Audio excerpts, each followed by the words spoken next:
Marketing Square. Bienvenue sur Marketing Square, le rendez-vous du gros marketing. Le gros, c'est un marketing qui sort des clous, qui se réinvente, qui se renouvelle. C'est aussi un mindset qui repose sur l'envie de se dépasser, de se détacher de ses opinions une bonne fois pour toutes et d'apprendre en continu. Si tu te reconnais dans cette description, que tu sois débutant ou expert, abonne-toi.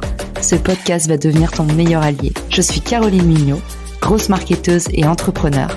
Et chaque semaine, je partage sans compter des astuces concrètes, des méthodes actionnables, des idées utiles pour faire grandir ton business et rester à la pointe des nouveautés. Si cet épisode te plaît, tu peux le partager en me taguant ou lui laisser 5 étoiles sur Apple Podcast.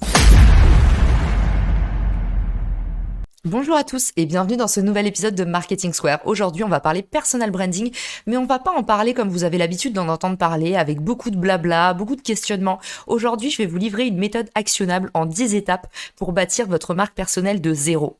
La première étape pour moi, c'est de définir ton objectif prioritaire. Qu'est-ce que tu veux atteindre pour de vrai ? Est-ce que tu veux davantage de ventes, de la notoriété, de l'autorité, davantage de réseau ? En fait, derrière chaque objectif, il y a forcément une métrique que tu peux traquer. Pour déterminer un objectif, tout le monde parle toujours de la méthode SMART.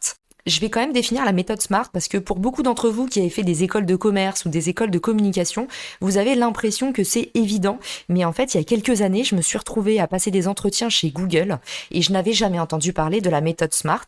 Et du coup, ça m'a valu un grand moment de blanc en entretien. Et quand j'ai demandé ce que c'était qu'un objectif SMART, je pense que c'est la raison pour laquelle je n'ai jamais été prise pour ce job. Donc aujourd'hui, ce n'est pas pour me venger, mais je trouve que la méthode SMART, c'est un petit peu compliqué les choses pour pas grand-chose.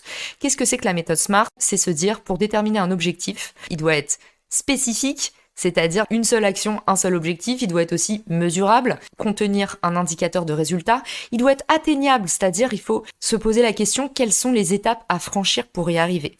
Il doit être réaliste. Avez-vous prévu les moyens en termes de ressources, par exemple ? Et puis, temporel, donc timé, cloisonné dans le temps. Pour ma part, je préfère utiliser la méthode OKR.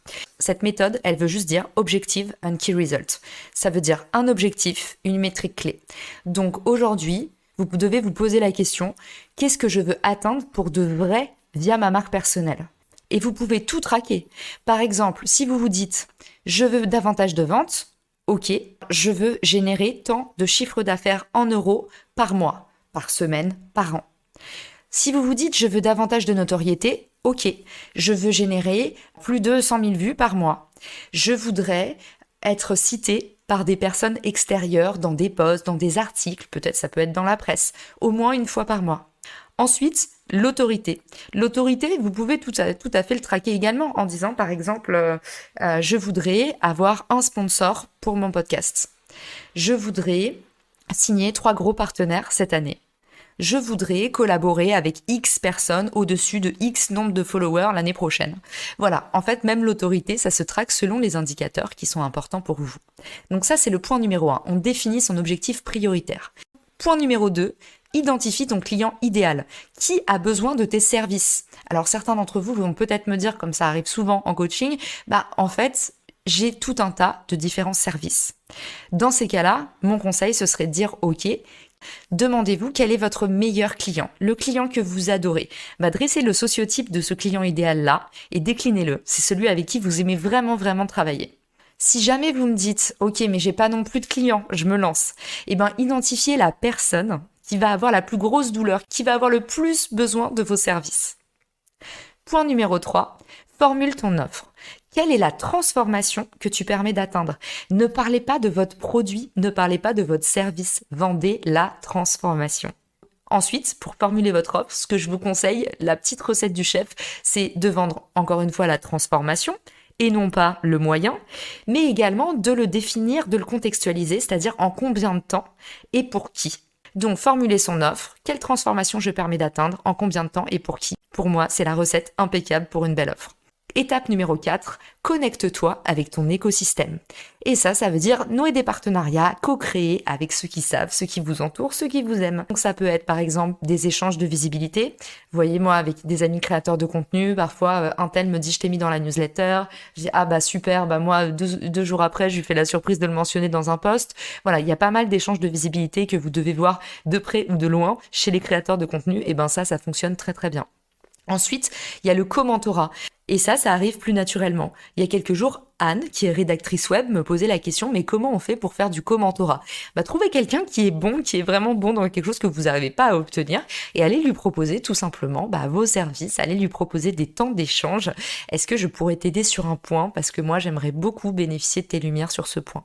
Enfin, connecter avec son écosystème, c'est aussi des collaborations. Et par exemple, moi, je prépare une super formation vidéo en personal branding avec un autre acteur de l'écosystème et je n'ai pas le droit de vous en dire plus pour l'instant, mais je suis super contente. On vous en parle le mois prochain.